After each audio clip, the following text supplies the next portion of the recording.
Santista. Já presente aqui no estúdio para nos acompanhar nesses trabalhos de hoje, o nosso partícipe frequente. Essa foi uma nova aí. Sidney Pereira Costa. Partícipe frequente. Você veio solene, vamos então manter a solenidade. Você sabe que eu respondo muito aos seus critérios. E a solenidade mais importante é, se falássemos em estética para esses momentos do mundo, viu, Heraldo? Não só no Brasil. Falássemos em termos estéticos para esse momento do mundo, o mundo está feio. É verdade. Defesa Civil alerta para temporal e ventania na Baixada Santista. Temporais e ventos acima da média nas cidades da Baixada Santista e do Vale do Ribeira é o que afirma e alerta a Defesa Civil para esta quinta-feira e também para amanhã. Segundo a Defesa Civil, são esperados entre 80 e 110 milímetros de chuva no período para as regiões. A causa do temporal é a passagem de uma frente fria por todo o estado. Além das chuvas intensas, também um alerta para a incidência de descargas elétricas e ventos fortes, de até 75 km/h, segundo informações da Marinha do Brasil. A Defesa Civil alerta ainda que, decorrência das chuvas das últimas semanas e da umidade do solo, os moradores devem se atentar para a possibilidade de deslizamento de terra. Segundo a Dersa, concessionária responsável pela travessia de balsas, os ventos fortes podem causar lentidões e paralisações no tráfego de embarcações, caso a velocidade dos ventos ultrapasse o limite de segurança. Então, alerta aí aos navegantes, ventos fortes estão sendo previstos aqui para a nossa costa marinha. E atenção também os moradores dos morros e especialmente aqueles que estão mais próximos às áreas de risco. Sidney Costa. Pois é, Heraldo, já é recorrente, já é uma circunstância vetusta, antiga, remonta lá aos tempos do Saturnino de Brito, que a cidade vivia embaixo d'água, aí ele um dia sonhou, acordou, falou, e só fazer uns veios assim, uns buracos, uns caminhos que levem até o mar para poder desaguar, e daqueles sonhos surgiram os canais são referências para a cidade até os dias de hoje. Aliás, a gente não sabe ao certo, mesmo como morador, há muito tempo, quais são as avenidas que estão em torno dos canais, mas sabemos dizer, canal 1, canal 2, canal 3, e assim vai até o 7, e foi a salvação. No entanto, depois que o Saturnino de Brito se despediu da gente e foi para outra existência, aquela que pode recomendar que volte e está entre nós, mas a inteligência dele não reencarnou não, viu, Heraldo? Porque os problemas só vêm aumentando. Santos, que teve bairros inatingíveis por enchentes hoje, é comum, como Gonzaga, por exemplo, e nada se vê nesse sentido de se preparar para o momento mais terrível, que são as chuvas torrenciais do verão. Passou-se um ano e não se viu nenhum trabalho de limpeza dos bueiros, das bocas de lodo. Não tem um projeto para esse momento. Até alguns anos atrás a gente via os caminhões da Prodesan fazendo esse trabalho. Hoje não tem mais nada. Eu sempre digo o seguinte, esse prefeito, ele é imundo. Ele não cuida da cidade. Ele tem uma compatibilidade com a sujeira. Não sei se ele é imundo, porque ele anda limpinho. Ele anda limpinho, cheirosinho e tal. Mas cheirosinho não com a cidade. Não sei. Basta estar próximo, assim, né? Aqueles eventos que eu já frequentei. Os perfumes são de valor, viu? Os perfumes são de valor. Porque o cara que usa muito perfume também é porque não vai tomar banho. Mas aí você vê que, pelo menos se desse uma perfumaria na cidade, essa que tu falou, de abrir os bueiros, porque precisa, na verdade, aumentar os dutos, né? Água, sabão e cândida. Infelizmente, Heraldo, sabe qual? Água, sabão e cândida. Não precisa de lavanda, Você já me censurou gravemente uma vez. Que eu comecei a dar umas opiniões de engenheiro naquele aclive lá, naquela ligação que tem em São Vicente, que é chamada até de Mário Covas, né? E eu comecei a dar lá a opinião porque é o cavalo cansado. É a altura mais íngreme e que não recomenda que suporte muito um tráfego intenso, por causa da envergadura muito acentuada e o peso dos veículos e tudo mais, aquilo é um risco permanente. E você me censurou. Agora, não precisa ser engenheiro para você ver que daqueles bangalôs que eram luxuosos, para aquelas casas simples que já foi o tipo de arquitetura da cidade, para essas torres monumentais, infelizmente vai ter que abrir as ruas e aumentar os dutos de condução de esgoto, de favorecimento para correr as águas da chuva. Não vai dar para fazer uma cidade crescer como cresceu para cima, com maior envolvimento com esgoto e água pluvial, e com esse problema climático que é antigo, sem fazer o que Saturnino abrir veios. Vai ter que abrir veios, vai ter que levantar os buracos, vai ter que abrir buracos e botar novos dutos de condução das águas, porque não vamos resolver mais o problema só limpando bueiro. Agora, limpar bueiro é uma perfumaria. Ele que gosta de passar perfume caro, poderia fazer uma perfumaria, pelo menos limpar o bueiro. Já ajuda um pouco nessa nova arquitetura que tomou conta da cidade. Eu acho assim, eu não quero ser o profeta do Apocalipse, mas essas obras da entrada da cidade, eu lanço aqui um desafio. Ele não vai acabar com as enchentes, meu amigo. Não vai acabar com as enchentes. Mas eu podia fazer um paliativo, pelo menos não chegar até o meio da porta das casas, como lá no Chico de Paula. No Brasil, a engenharia é tão boa, que dá alagamento em ladeira.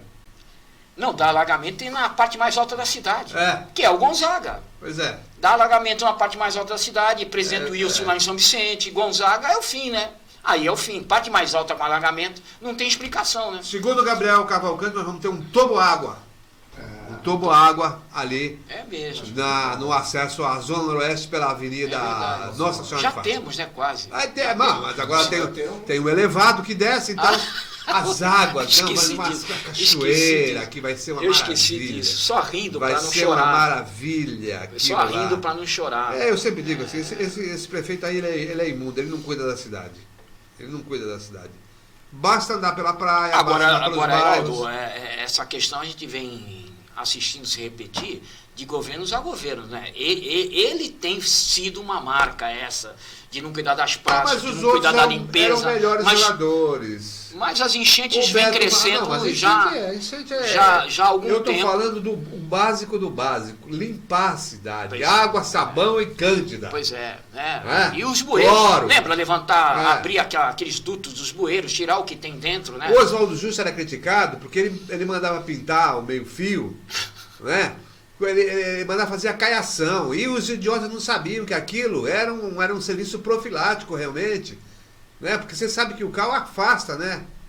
Esses vetores, essa coisa toda. Então ele pintava os postes, né? Ele pintava as guias, essa coisa toda. Já auxiliava muito. O cal queima inseto, queima então, pois é. Até mosquito que agora, gosta. Esse prefeito, ele é sujo. Ele é sujo. Vamos dizer assim, ele é... Sujo porque não compactua com a limpeza da cidade, né? Ele é ineficiente e não ama a cidade. É isso. Sujo já é um termo que você está querendo botá-lo mais grave. Sujo. Sujo é... Sugismundo? Vai pegar um apelido?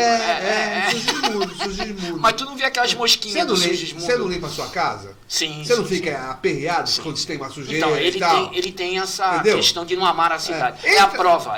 Vai num banheiro desse da praia aí, depois de salvamento. Entra lá. Pois é. Se for descalço, você... Mas aí também o usuário colabora um monte, né, Heraldo? Tem um monte de usuário que colabora com isso. Tudo bem. A municipalidade está ausente, mas o usuário também, pelo amor de Deus, parece que ele não tem casa. E se faz aquilo em casa, é grave. Você quer ver um exemplo? O metrô de São Paulo não é limpo? É limpo. Por que é limpo? De 5 minutos tem gente lá quando não tem um vigilante constante. O cara vai jogar papel lá? Não joga. Não. Porque é limpo. Tem alguns que tem vigilante constante. Porque tem a vigilância, tem isso tudo, tem tudo limpo. Agora, o que está sujo, meu amigo? Ninguém vai limpar. Vai sujar ainda mais. Mas aí Se você for descalço lá, você perde o pé lá no Aí entra outro problema grave que está isso? acontecendo na cidade. Muito morador de rua e eles usam também esses banheiros para sua higiene. Tudo bem. E eles não têm nenhuma. Tudo bem, né? mas se tiver alguém lá, você vai usar o banheiro, meu amigo? Então você vai se limpar, você vai não sei o que, você vai lavar, essa coisa toda. Eu não venho aqui. Aliás, é no verão, Heraldo, que você sente a dor da miséria e o cheiro da miséria. Quando você passa por essa gente de longe. Qual foi a grande preocupação? E não é bom que você acaba cheirando, não é bom. Qual foi a grande preocupação quando colocou... É um ser humano em completo abandono. Quando construíram o shopping da Aparecida, ali vizinho do BNH, do Chaparral. A gente conhecia como quando Chaparral. Construiu, tinha até um vaticínio que não ia funcionar, nada funcionava na ponta da praia. O que falaram? Porque os vândalos do Chaparral vão detonar, vão depredar. Vai ter quadrilha todo dia. O que aconteceu? Valorizou imensamente aquela área. Até está cercado com portaria hoje. Cercado com portaria, fizeram... Porque é aquela história, o cara vai mal arrumado, num lugar bonito, ele vai se sentir mal. Então... No começo, o cara até ia maloqueiro, né? Descalço, ele tentava entrar no shopping. Houve muito furto, né? Mas morreu muita gente também. Mas depois ele percebeu. Morreu muita gente do crime, morreu uma família inteira, a família dos metralhas. Os metralhas já tinham morrido antes. Já tinham morrido antes, não foi por causa do shopping. Não, mas eu quero dizer que tem uma conivência entre um período que houve muito furto logo no início e depois agora que cessou, né? Os metralhas morreram e muitos deles acabaram também nas drogas, né? Foi uma história de uma família inteira, até a avó, né? Até a avó envolvida no crime, que coisa. Tudo. A avó do tráfico. Enfim. Mas aquilo limpou mesmo, e hoje está caro, hoje se vende imóvel ali, Heraldo, por 600 pau, 600 mil no BNH, porque ser caro, tem maior vigilância, tem o estacionamento pelo menos na rua, né? Não é coberto, mas é na rua que você mora, tem estacionamento em áreas, fechadinho, né? Tudo controlado agora. Muito bem, Bolsonaro desiste de subsidiar energia para templos religiosos. Yulis.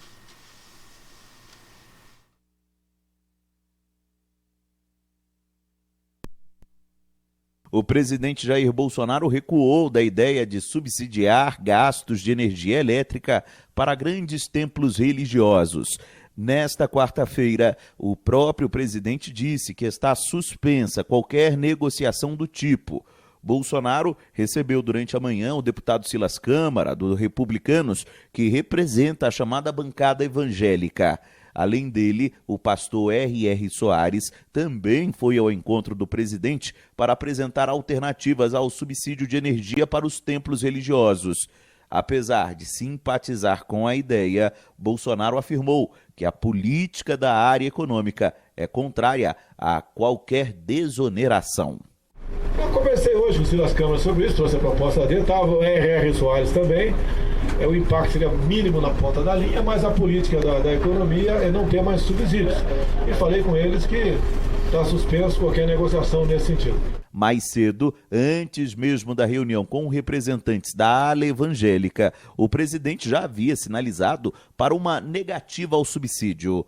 Porém, Bolsonaro disse estar receptivo a outras ideias, como uma linha de crédito específica para o setor financiar energia solar, por exemplo.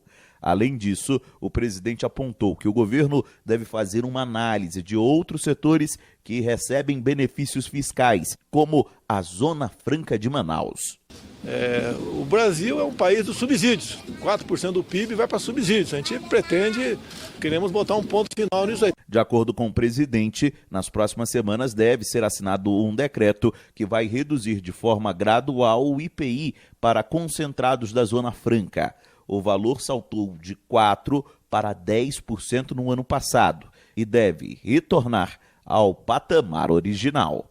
Agência Rádio Web de Brasília, Yuri Hudson. Muito bem, posição sensata do presidente Bolsonaro, porque a prevalecer essa iniciativa, certamente outros templos de outras religiões também teriam que ser beneficiados. A Igreja Católica, a Igreja Ortodoxa, as religiões africanas, Todas elas. E também tem as suas sedes, né, os seus estabelecimentos, os seus imóveis.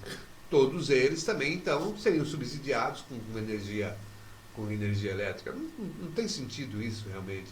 Eles já têm uma série de isenções, né? As entidades religiosas, como IPTU, essa coisa toda, assim como as escolas.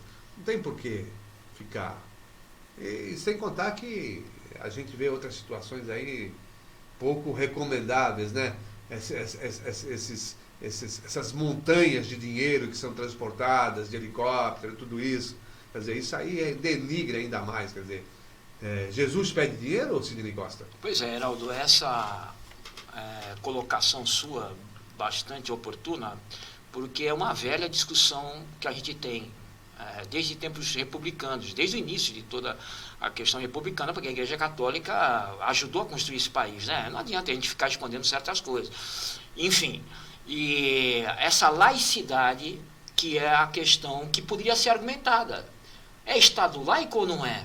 Quer dizer, tem que dar dinheiro para algum nicho religioso, e, enfim, como já no passado, que a República se estabeleceu fortemente por causa da ajuda da Igreja Católica aqui nesse país, assim como também da maçonaria, enfim, que aí já não é uma religião, mas enfim, tem gente que acha que é, né, a maçonaria. De qualquer maneira, houve um período que a Igreja Católica dominou esse país. Dominou o mundo. O mundo. Perfeito, eu poder. tô fechando meus olhos para isso.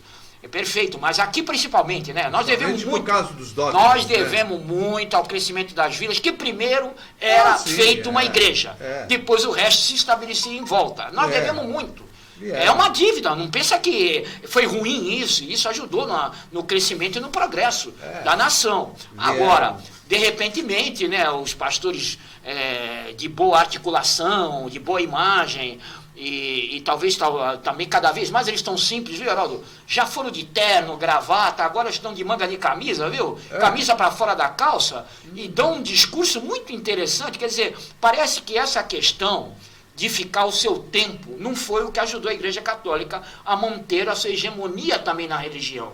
Porque essas vestes paramentais e muito luxuosas já afasta, já não aproxima do fiel. O fiel está querendo coisas mais simples e comportamentos mais simples.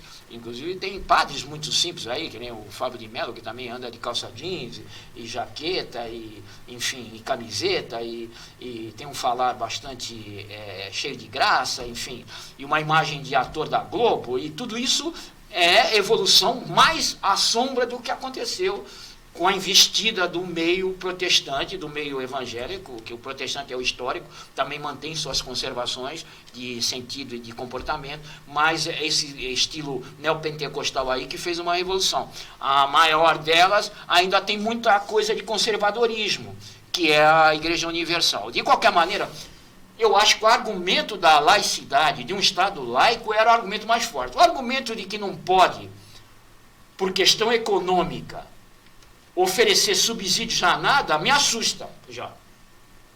Porque não guarda relação nenhuma. Quando que esse Estado vai deixar de oferecer subsídios em questões indiscutíveis, como questões lá na Amazônia, da reforma agrária, enfim, que tem que ter subsídio para estabelecer o pequeno agricultor e toda essa questão que nunca se resolve. Esse argumento dado pelo Paulo Guedes é que me assusta. Que é que não tem política econômica no governo Bolsonaro de sustentar subsídios. Isso que me assusta. Agora, se fosse pelo argumento da laicidade, como você bem disse, por que só os evangélicos? Pelo argumento de um Estado laico, não tem que ter nenhuma ajuda do governo a nenhum tipo e nenhuma confissão religiosa. Muito bem. Dentro dessa linha, a gente vai buscar um outro tema aqui, que tem uma certa relação também. Olha, sindicatos aprovam proposta para Instituto de Seguridade Social Portos. Os sindicatos que representam os trabalhadores das companhias docas de todo o país aprovaram a proposta para o equacionamento das contas do Instituto de Seguridade Portos. Ela prevê um aumento de 14,23% sobre as contribuições atuais de aposentados, além do reajuste de 4,79% para o pessoal da ativa. No próximo dia 24, os participantes na região votarão o plano. O déficit do fundo chega a 3,4 bilhões. Do total, 1,7 bilhão serão aportados pelas patrocinadoras.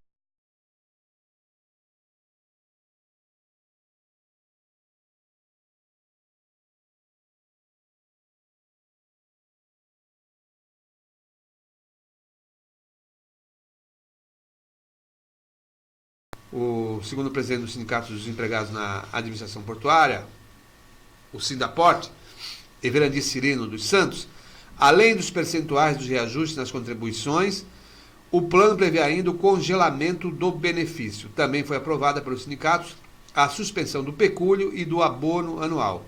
Vale para quem ainda contribui e para quem já recebe a complementação da aposentadoria. O fim do pagamento da pensão às novas viúvas, que chegou a ser cogitado, não virou realidade. Segundo Cirino, essa possibilidade foi rechaçada e o benefício será mantido. Bom, o que causa maior espanto na realidade é o porquê da quebra desse fundo. Por que 3 bilhões, quase 3 bilhões e meio de quebra? Quem administra esses fundos? Não são órgãos governamentais? Quer dizer, eu não tenho um pecúlio, um fundo de pensão no Brasil que não tenha sido objeto de fraudes, Sidney Costa. Pois é. Todos eles, desde os antigos pecúlios, IAPI, IAPTEC, essa coisa toda. As pessoas contribuem, os trabalhadores daquele segmento, e na hora, né, quando se aproxima de ter a sua complementação, o seu benefício, pronto, o fundo quebrou.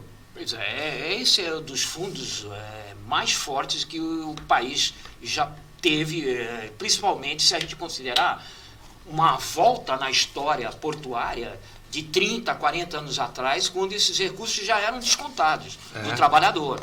Era para ser um império, Heraldo, porque naquela época que a atividade portuária era intensa, era incomum, o Brasil já pontuou entre os 3 portos de maior movimento do mundo.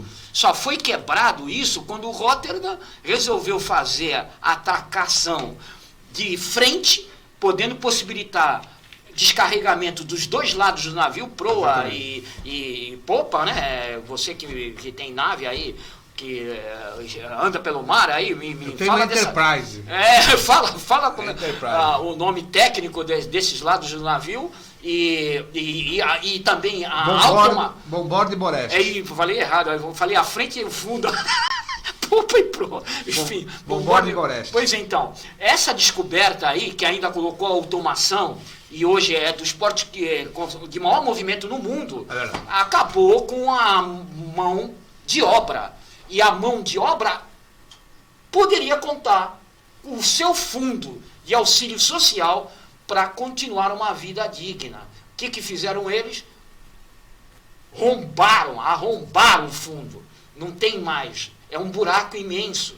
E é uma administração colegiada. O governo participa, o sindicato participa. Não foi só o governo que fez desaparecer o dinheiro. A verdade é o seguinte, a pujança do porto vem desde a época dos Guilins.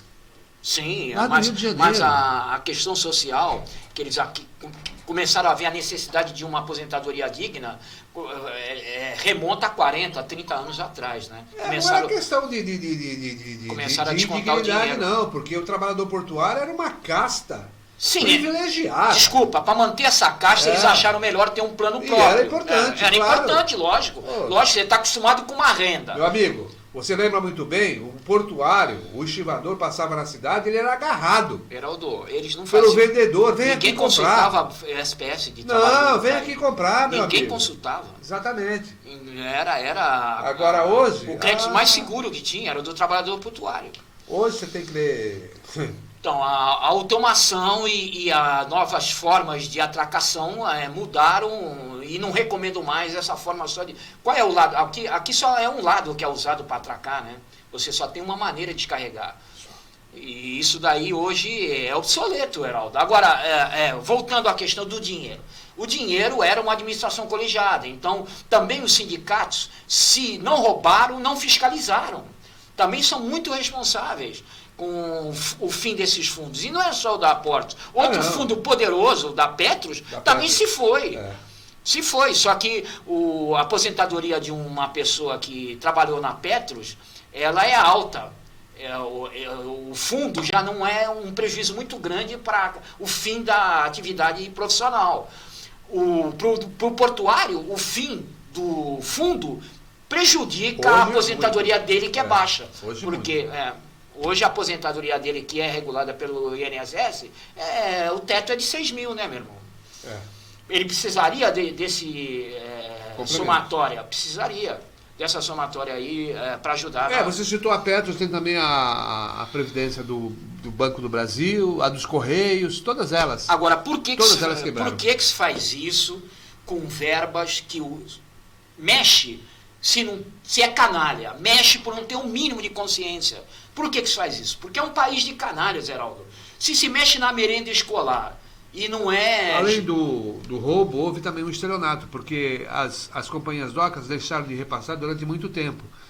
E o fundo tinha que honrar os seus compromissos. Aquele que estava aposentado tinha que receber a complementação. Sem o aporte, o que aconteceu? Também foi minando nos recursos do próprio fundo, né? O governo também é o grande responsável disso. Sim. Só que hoje joga a conta... Mas os sindicatos ficaram de joelhos, ou também estão envolvidos. Hoje joga a conta... Porque poderiam fiscalizar isso, né? Poderiam ser mais atuantes, né? E, enfim, agora, no crime organizado, Heraldo, há coisa que você não pode fazer. Por exemplo, você não pode estuprar nem violentar criança. Você faz isso, já tem julgamento até com pena de morte. Agora, no roubo ao erário, você pode mexer em merenda, você pode mexer em dinheiro de aposentadoria, você pode mexer em coisas que a gente só pode aceitar se não tiver a consciência da sociopatia presente. Estamos à mercê de sociopatas. Brasil inaugura a nova estação Antártica. O Brasil inaugurou ontem a nova estação Antártica Comandante Ferraz. O vice-presidente, Hamilton Mourão, participou da cerimônia representando o presidente Jair Bolsonaro, que não foi à Antártica. Claro, se representou porque não foi, né? Ora. Meu Deus do céu, né? Não, tem uns jornalistas que, sabe? É o UOL. Tem uns redatores que, pelo amor de Deus... O UOL tá bombando. Não é o UOL, não. Isso aqui é o Estadão, viu? Não brinca, não. Em discurso, Mourão afirmou que a inauguração da nova estação representa o compromisso do governo com o desenvolvimento de atividades científicas. A ocasião é de júbilo, reconhecimento e homenagem. Júbilo com o resultado da reconstrução dessas instalações que surgem ampliadas com laboratórios que despertam a atenção do mundo. Essa nova estação caracteriza o avanço do Brasil neste continente e expressa o compromisso do governo com o desenvolvimento das atividades científicas, climáticas e ambientais. Estiveram na cerimônia diversos membros do governo, entre eles o ministro da Ciência, Tecnologia, Inovação e Comunicações, Marcos Pontes, o astronauta. E da Defesa, Fernando Azevedo Silva. Também o comandante da Marinha, Ilques Barbosa Júnior, né? Olha aí. Atende que é melhor. Viu? Então é isso, Sidney. Aí tá aí, né? Um grande centro. Tu quer mesmo que a gente fale sobre esse negócio? Pois bem. Olha, eu tenho uma reserva com esse negócio da pesquisa que se faz lá no meio do nada, na Antártica. Lugar que para ir você tem que ter equipamentos fora do comum, porque a condição climática é insustentável para o ser humano, e duvido que de lá, para um país tropical como o nosso, a gente consiga fazer pesquisas que realmente ajude para desembaraçar esses novos fenômenos climáticos, como furacão e tudo mais. Há algum tempo, eu já adolescente ouvia falar da Antártica, e o próprio Estados Unidos parou de investir lá e quem mais precisava investir em pesquisa lá na Antártica é quem vive com gelo nos seus estados. E o próprio Estados Unidos diminuiu a verba da pesquisa, porque o que tinha que ser pesquisado em gelo, Heraldo, já foi. Mas esse ministro falou bobagem aí, esse astronauta, né? Falou que foi o governo Bolsonaro que... Isso há mais de 10 anos. Puxa, eu era garoto e o Brasil já tinha uma iniciativa, até um navio da USP o Bernard chegou aí até a Antártica, fazia pesquisas lá e tudo mais, mas nós não temos as recomendações de manter uma base lá. As recomendações nossas são para vir estudar problemas tropicais. Claro. E o próprio. E quem tem problemas com gelo, com neve, deixou de investir, como os Estados Unidos, por exemplo. Então, esse tipo de. E rompendo o estúdio agora aqui, Sidney, né? Desce contra o Clemente. Ele vem, entra e tal, é dono. Mas esse é dono? Esse é o partícipe frequente. Esse aí. Não sei por que tu colocou esse epíteto em mim hoje. Ele é o partícipe frequente. Eu sou o partícipe ausente. Diga, Gabriel. Diga lá. Eu acredito que em relação à estação, não seja somente só para países que possuem calotas polares ou gelo. Seria mais para estudo do impacto ambiental no degelo dessas regiões. Pois esse estudo que ninguém... Por isso que os Estados Unidos deixou de mandar verbas, que não acredita que isso está acontecendo, né? O próprio Trump não acredita nisso. Agora, o Bolsonaro, desculpa, ele botou aí pirotecnia, porque você sabe o que eu vou dizer. Metade da descoberta da própria Amazônia, quem está fazendo é o Japão.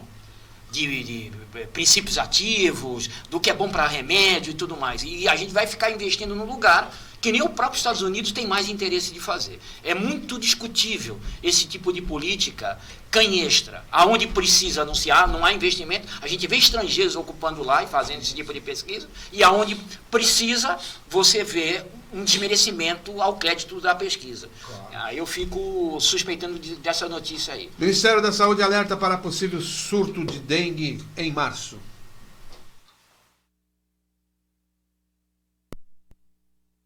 O Ministério da Saúde alerta que os 9 estados do Nordeste, mais o Espírito Santo e o Rio de Janeiro, poderão ter um surto de dengue a partir de março. A dengue é transmitida por 4 sorotipos do vírus do mosquito Aedes aegypti, todos em circulação no Brasil.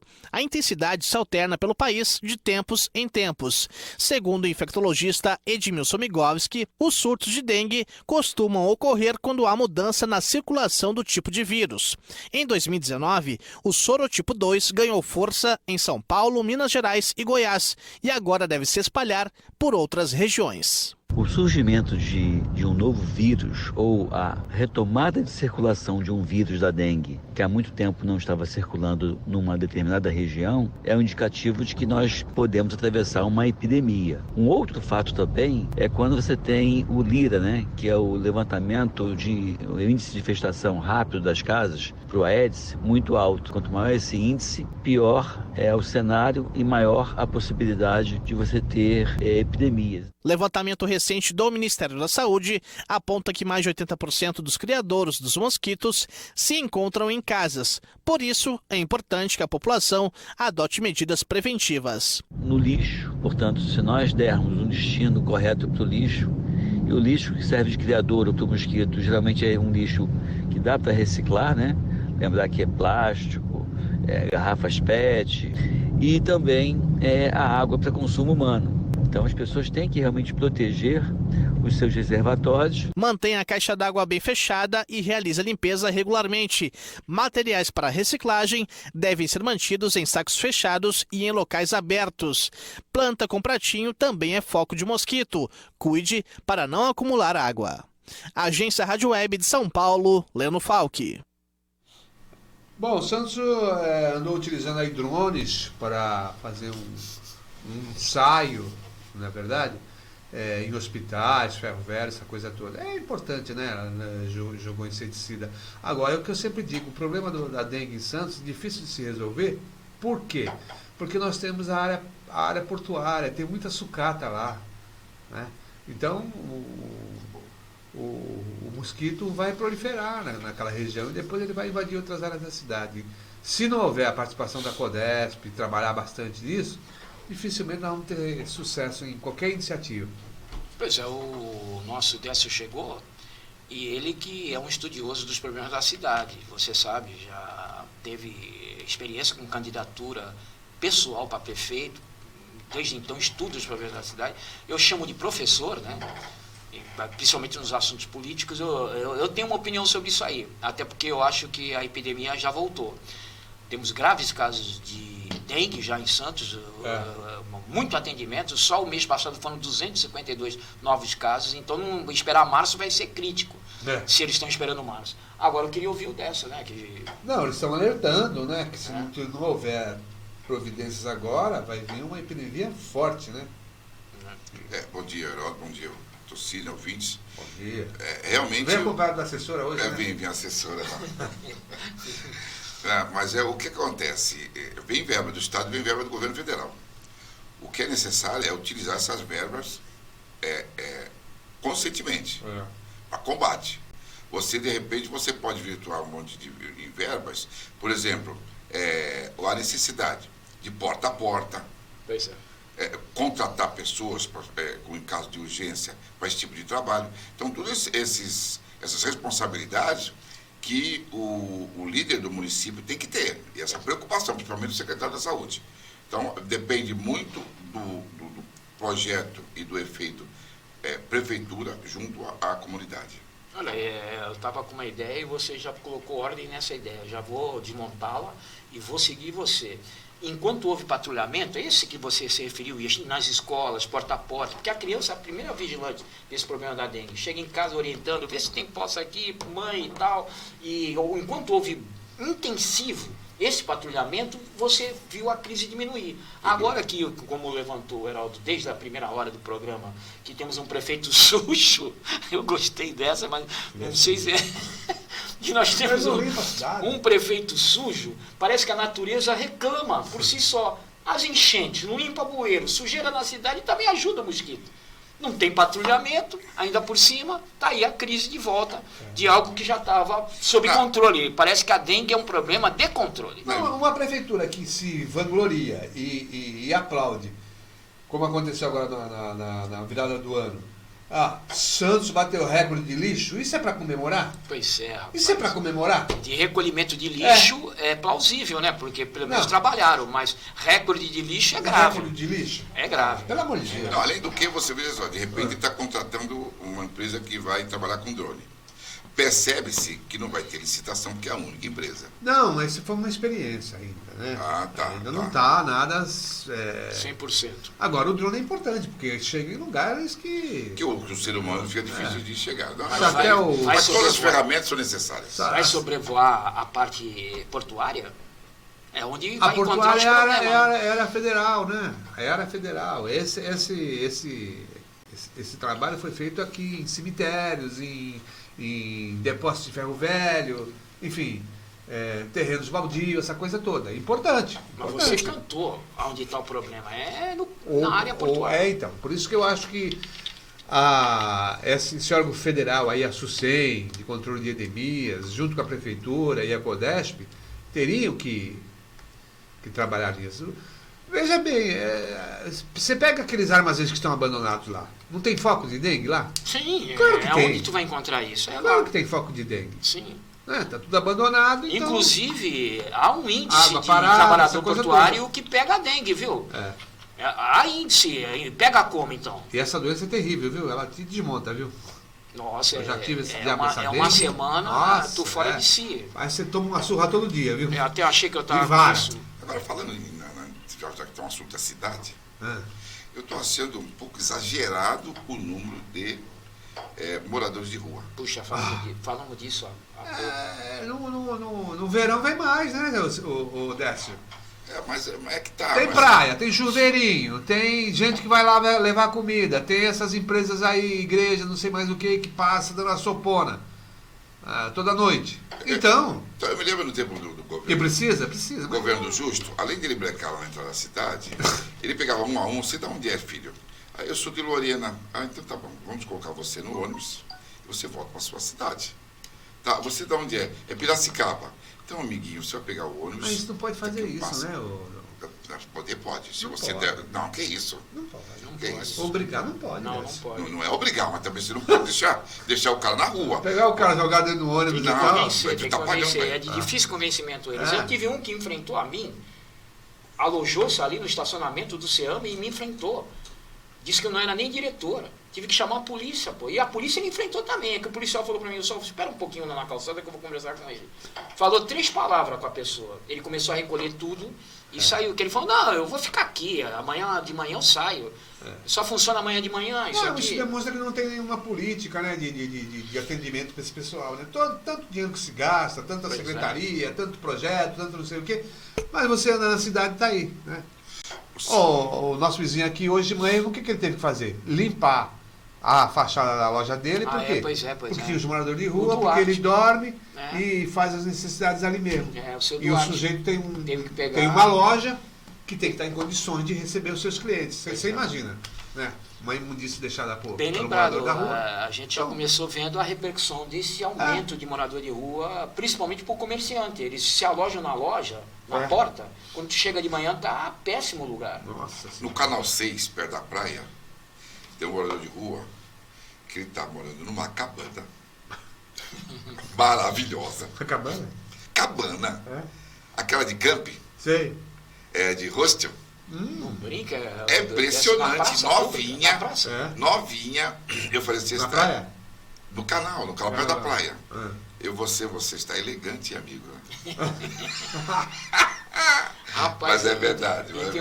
Você passa lá, você vê a cabana dele. Tem uma jovem senhora, deve ter uns 38 anos, que está morando ali naquela pracinha da Senador Dantas com a Afonso Pena. Ela mora ali, ela deixa até as coisinhas dela, ela sai para fazer busca de esmola. E deixa as coisinhas dela ali, porque já é mesmo onde ela está morando. Que dificuldade, não? Defensoria Pública entra com ação para suspender aumento da tarifa de ônibus. A Defensoria do Estado de São Paulo entrou com uma ação civil. Aliás, uma ação civil pública para barrar o reajuste da tarifa de ônibus em Santos, que passou de R$ 4,30 para R$ 4,65, segunda-feira última. Segundo a Prefeitura, a decisão foi baseada no aumento dos custos e redução do número de passageiros transportados pelo sistema. O aumento foi de 8,1% na passagem. Isso é considerado pela Defensoria como abusivo, imoral e ilegal, né? Não condizendo com os padrões financeiros dos usuários santistas.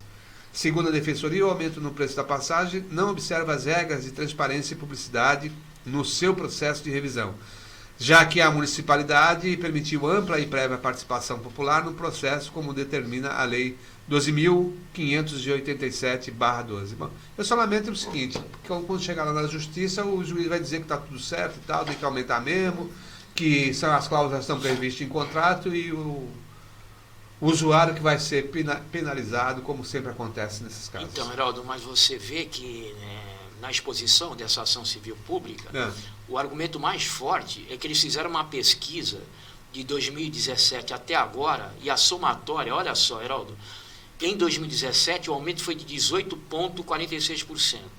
Em 2018, mais 5,19%. Em 2019, mais 6,17%. E agora, mais 8,1%. Isso somado dá 38%, que é o dobro do período inflacionário. Quer dizer, os 8,1% não pode ser visto isoladamente se você não fazer esse cálculo dos últimos aumentos. Interessante esse aspecto. Porque dobra o período inflacionário. Eles estão tendo, além do lucro natural, pelo período inflacionário, o dobro de vantagem no aumento para a economia das empresas que exploram o transporte coletivo. Aí fica difícil, né? Se você não vê o salário progredir desse jeito, desde 2017 para cá, no entanto, não tivemos 38% no aumento do salário mínimo. No entanto, a passagem teve. O governo deu 3 agora. Sim, mas estamos falando de 38. Esse 8% passou. O governo deu 3, ele está dando 8. Quer dizer, está sendo um absurdo essa facilidade que o prefeito está tendo em relação à empresa, que é a única exploradora do transporte da cidade. E isso aí realmente é assunto de Defensoria Pública, é assunto do Ministério Público. Não tem dúvida. Está bem encaminhado e vamos aguardar a resposta do Ministério. E do juiz, né? Bem dito pelo Heraldo. Parece um judiciário blindado. Nunca passa esse tipo de resistência. Agora o trabalhador está plácido, viu, Heraldo? trabalhador tu não vê, tá engessado, tá em silêncio, tá empoderado. Não tem força não, o trabalhador, de não ver que é uma parte importante do salário que está indo para o transporte. Apesar que é o seguinte, o trabalhador em si, a grande maioria da população nossa, ela está acima de 60 anos. O que deveria ter uma reação seria o meio estudantil. Também. Como aconteceu em junho de 2013. Sempre teve. Como aconteceu em junho de 2013, por exemplo. Essa empresa adora o prefeito Paulo Alexandre Barbosa, sabe? A Piracicabana tem verdadeiro amor pelo Paulo Alexandre Barbosa. É que eu comentei na última estada aqui no programa, que a Piracicabana... É o casamento perfeito, permite traição de parte a parte, mas praticamente, a Piracicabana só está em Santos, que ela perdeu Guarujá, perdeu Cubatão, perdeu São Vicente, e está fazendo o transporte intermunicipal com o litoral, que também deve perder logo. Mas olha só, desde que o prefeito tomou posse, em janeiro de 2013, até hoje, a tarifa de ônibus subiu 60,34%. Olha que maravilha. Não tem nenhum setor no mundo, acho que nem banco ganhou tanto assim. Acho que nem banco ganhou tanto assim. É o dobro do período inflacionário. É o dobro do mais do que o dobro. Se você considerar todos esses anos, dá muito mais. Se você considerar 4% de inflação ano... mas eu estou falando da inflação real, né? Não. Mas aqui bate em 14, 12. Não bate isso. 14, 12 não. Nos juros, então? Se você se considerar 14, 12, então o aumento é pouco. 8%. E o salário, então? Não. O salário não é nada. Considerando que seja 5% e tal, vai. De 2013 para cá, 5%. Então a gente é vítima dessa... Nós temos o quê? Política dos juros, então. 8 anos, 7 anos. Os juros é sempre disparado. 5 vezes 7, 35. 35, ele ganhou... A empresa ganhou 65%. Que maravilha, viu? Que maravilha. Acho que é o melhor investimento, ter uma empresa de ônibus. Eu acho que isso é um assunto... Nessas condições, né? Para ter a devida repercussão, em termos de mídia, ou é Folha, ou é Fantástico. Porque se nós formos ver a nossa imprensa daqui, de Santos, regional... Qual mesmo? Qual mesmo? É Folha. Não, tem o Diário do Litoral. Não, tudo bem, Diário do Litoral, mas a repercussão maior, realmente, é quando aparece entre o grupo fortíssimo, né? Discute e coloca realmente com toda a clareza e com toda a coragem. Agora, temos jornais aqui na cidade que, dentro do litoral, tem a outra aí que não coloca nada. Está engessada. Novo trecho do VLT é homologado e deve atender 35 mil passageiros por dia. O governo do estado homologou ontem a construtora Queiroz Galvão S.A. como vencedora da licitação de obras da segunda fase do VLT. A implantação do ramal está prevista para ter início ainda neste semestre, com conclusão em 30 meses após a assinatura do contrato. O novo trecho deve transportar em média 35 mil passageiros dia.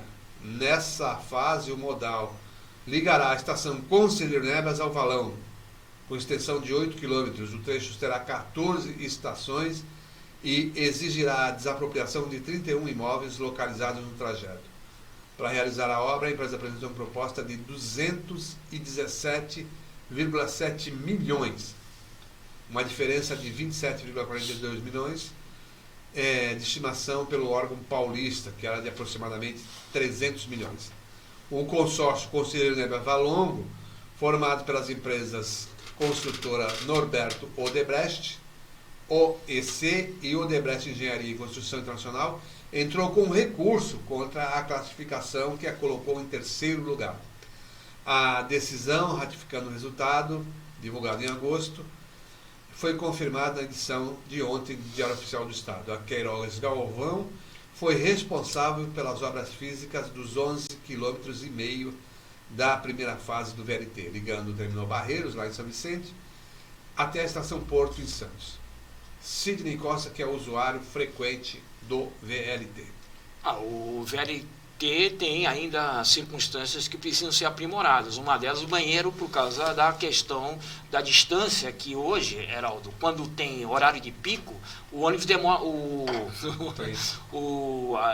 os vagões, aquilo não é um trem, né? Aquilo é um modal mesmo, um veículo, é um veículo leve sobre trilhos, porque os vagões estão interligados, né?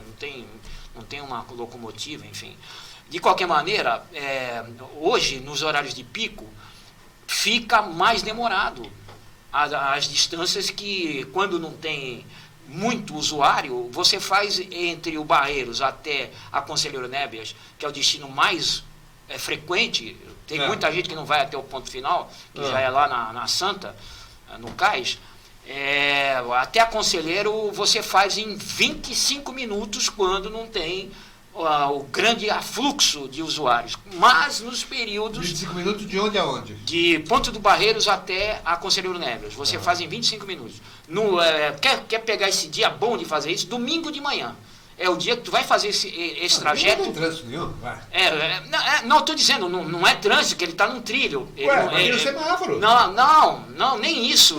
Nem isso atrapalha, É Escuta, é mesmo a quantidade de usuários. Quando você não tem aquela espera na estação acumulada de gente, você, claro, por observação do próprio condutor, você não para muito na estação. Eu já vi estação que ele abriu a porta e fechou e seguiu.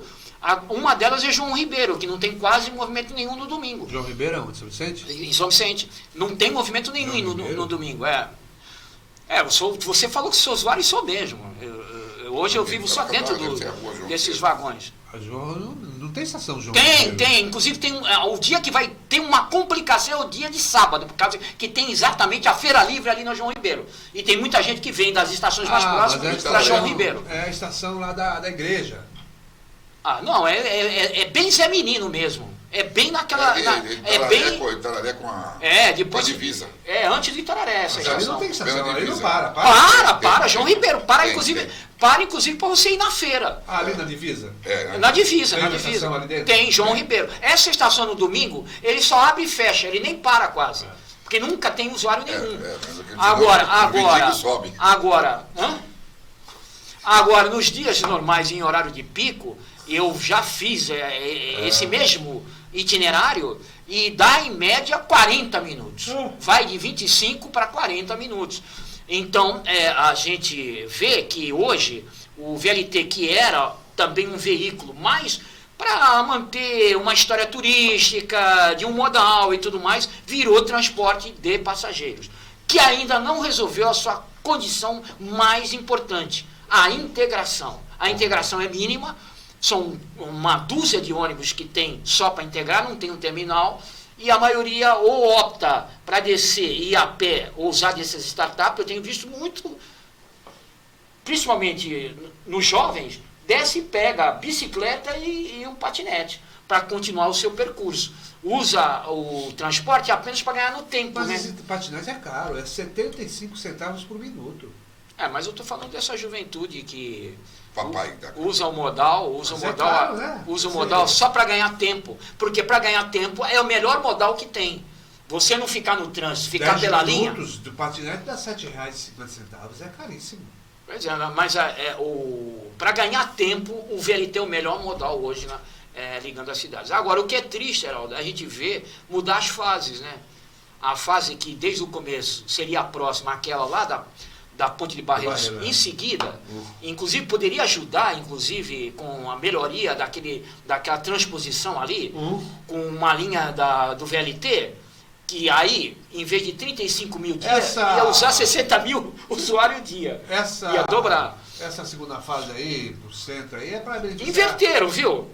O plano original não era esse, de do Valongo. O plano original era de seguir do Barreiros até a área continental. Esse agora é para beneficiar o Grupo A Tribuna e outros empresários que têm imóveis. Inverteram, não sei como é que é essa política. Eles querem levar o VLT lá para tentar jogar uma movimentação maior e tal.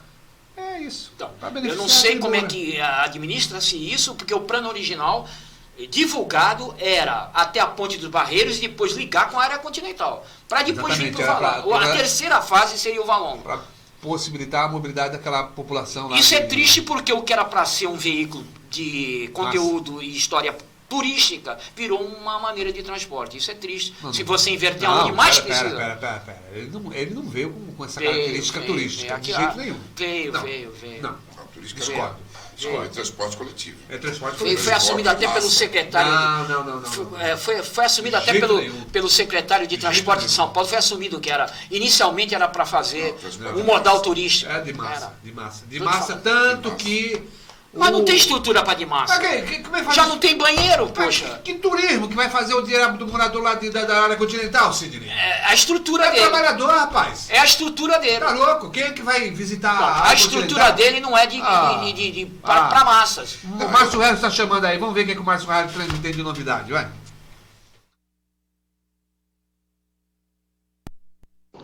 Muito bom dia, meu amigo Heraldo dos Santos. Muito bom dia, amigos do Em Cima da Hora da Rádio da Vila. E atenção, Heraldo.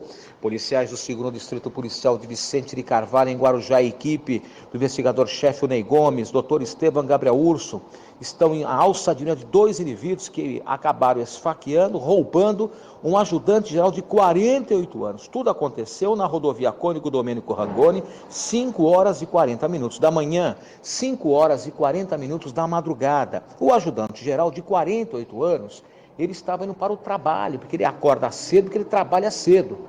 Foi quando 2 indivíduos, armados com uma faca, na rodovia Cônigo Domênico Rangoni, anunciaram o assalto e desferiram aí 2 violentos golpes no abdômen aí da vítima para roubar a bicicleta, o celular e os pertences.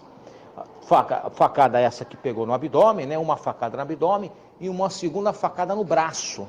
E o que é que acontece? A vítima pediu por socorro, gritou por socorro, e populares que passavam ali, motoristas, de imediato já socorreram a vítima para o Hospital Santo Amaro, da equipe médica ali, acabou estancando a hemorragia.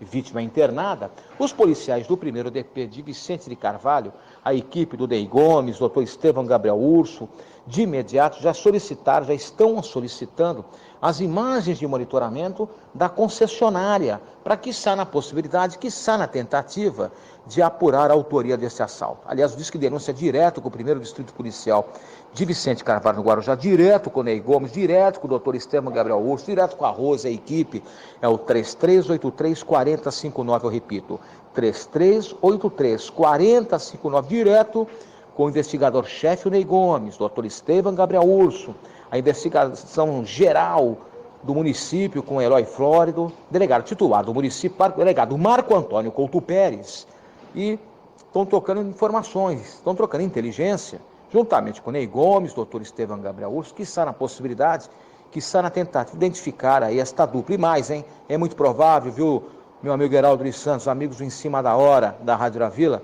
que outros assaltos possam ser esclarecidos. Do 1º Distrito Policial de Vicente de Carvalho, no Guarujá, Márcio Harrison para Em Cima da Hora da Rádio da Vila. Muito bem, tá aí o Márcio Reis trazendo informação lá de Vicente de Carvalho, Décio. Tá aí, ó. A equipe do Guarujá trabalhando, Vicente de Carvalho, a Rose, o doutor Gabriel Urso, né? Ele vem tudo da escola. Todo esse pessoal que você conhece muito bem. O trabalho, e sabe, tirar água de pedra ali no Guarujá. Opa! O Guarujá parece que brota. Impressionante, Vila Décio, Baiana. eu quero ouvir tua opinião. Praia Grande será sede de uma nova delegacia seccional. Ela será subordinada ao Departamento de Polícia Judiciária do interior, o DINTER 6, né? Vai abranger também São Vicente. Isso é surpreendente. Isso foi surpreendente. Uma seccional para 2 municípios só? Não, veja só. Na verdade é o seguinte, nós temos 3 seccionais.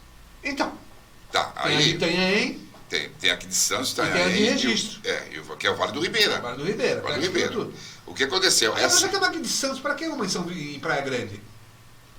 Veja só, uma que você desmembra, você dá mais vazão às outras categorias de classes especiais, tá?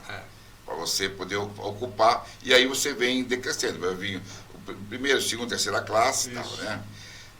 Outra, que você diminui o poder do seccional, não o poder, o trabalho seccional. Aqui, então o seccional aqui, abrangência. Ele vai ficar o quê? Ele vai ficar com Santos, ele vai descer aqui para o litoral norte, até a área de Betioga, né? Não, ele pega Betioga dele e tal, até praticamente um pouquinho mais de Betioga, lá para frente. Que é difícil. Santos e Guarujá são 2 seccionais difíceis, né? Agora, a prefeitura de Praia Grande, ela investe muito em segurança. A cidade, a cidade. E o prefeito e o governador, ele dá todo o apoio para o Mourão. Então, essa delegacia seccional, é ele que construiu, o município construiu. O município vai colocar DDM também lá, para puxar também, diminuir aqui. Quer dizer, e aí, o poder dele, do seccional de Praia Grande, isso que me surpreendeu, é também pegar São Vicente. Que eu acho também é interessante, fica sob o domínio do seccional de Praia Grande. E um outro detalhe, a PM, ela está voltando num tempo do Quest do próprio Maluf, que seria mais ridícula antigamente, né? Mas não, ele vai ter um outro destacamento junto com a Civil. Que é do jeito que você tem aqui até no 7º, de um lado e a PM do outro. Isso. Então, é bom, em termos de segurança é bom. Agora vai faltar, claro, o homem. Ele vai ter que fazer concurso, aí não tem jeito. E é o que o governo para civil e para PM, e que é o para governo militar, não tem está jeito. empurrando com a barriga. Mas, de qualquer maneira, o trabalho do prefeito Mourão, ele é realmente... E aonde entra também a minha surpresa, o VLT não entrar para Praia Grande. O Mourão lá, que é o BRT, né? Que é o ônibus, né? É pneu, não é o trem elétrico aí. Que é muito mais barato. Bom, agora, realmente é um avanço e por ser uma cidade que está em franco desenvolvimento, o crime também se instala com muito maior força. Mais facilidade. Né? O poder do seccional é muito maior para a decisão. Quem conheceu Praia Grande, como nós, Décio, realmente era dificílimo e hoje realmente está muito bem aparelhada. E uma força extraordinária é exatamente a Guarda Municipal. A Guarda Municipal ela está em todos os cantos. E o monitoramento da cidade é exemplo para o Brasil. O monitoramento de Praia Grande funciona. Aqui em Santos é besteira. Tem câmera lá, mas ninguém está vendo. Aqui é brincadeira. Aqui eles estão brincando de BBB. Brincando de BBB. Não, porque você veja só. Falar em BBB vai começar a outra aí. Não, você veja só. Você tem 2 entradas só na cidade. Monitora essas 2 entradas, acabou. Pô, 3 horas da manhã me vem uma frota de carros, 5 ou 6 carros, entrando na cidade. Pô, você pode monitorar desde a Dancheta até a Brinks, onde eles assaltaram aqui. Na Silvio Jardim. E voltaram, né? E depois voltaram. Bom, tem uma senhora aí que o marido desapareceu, saiu de casa, não sei o que e tal.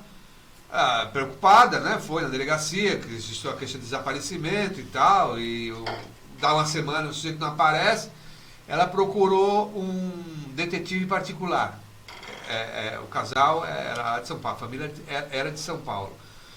E procura daqui, procura dali, esse detetive conseguiu detectar a passagem do carro desse cidadão em São Vicente num radar. Procura daqui, procura de lá, foi encontrar o cara na praia, um cidadão desaparecido na praia, com 2 mulheres. Meu Deus, Heraldo. Que investigação. Aí a mulher falou assim, que desgraçou tudo. Agora ele tem uma ex-mulher. Agora ele tem uma ex-mulher. Que louco. Agora o cara também né? Saiu de São Paulo, veio pra Santos e tal, e vai pra praia e tal, fica assim, achando que não vai ser visto? Vai ser visto. São Vicente tudo é mais fácil. Né? A vida é mais fácil em São Vicente. Aqui que é mais complicado. Sidney Costa, o nosso partícipe assíduo aqui do ausente, programa. Né? O frequente está do meu lado. O frequente está do meu lado. Eu vou falar com o Valmir Amaral, vamos mudar a abertura do programa. Pois a equipe desmontou, Heraldo, aquela abertura, que coisa grave. Mas quem sabe tudo se corrige, é um ano que se espera algumas correções, entre elas a gente não perder a nossa alegria. Tá certo. Obrigado aí pela participação. Tamo junto. Décio, obrigado também pela visita aí, trouxe a sua assessora, né? Você é sempre muito bem recebido, muito bem-vindo aqui. Eu que agradeço o espaço aí, a gente tem muitos assuntos sempre a comentar, né? Realmente, os problemas da nossa cidade. E eu já estou acompanhando, que é para ver o que é a dificuldade dessa nossa cidade em relação ao que está se apresentando para a população. Né? Um abraço a todos. Muito bem, fico com a programação da Rádio da Vila e até amanhã. Amanhã estaremos aqui com o nosso Fernando, né? Doutor Fernando, esse se tornou frequente. Isso. E o Filete tem vindo? O Filete foi fazer uma palestra fora, em outro estado. Entendi. Aí te passou uma mensagem, você não está lendo as suas mensagens. Não tô fora das redes sociais. Fiquem com a programação da Rádio da Vila e até amanhã, 8 horas.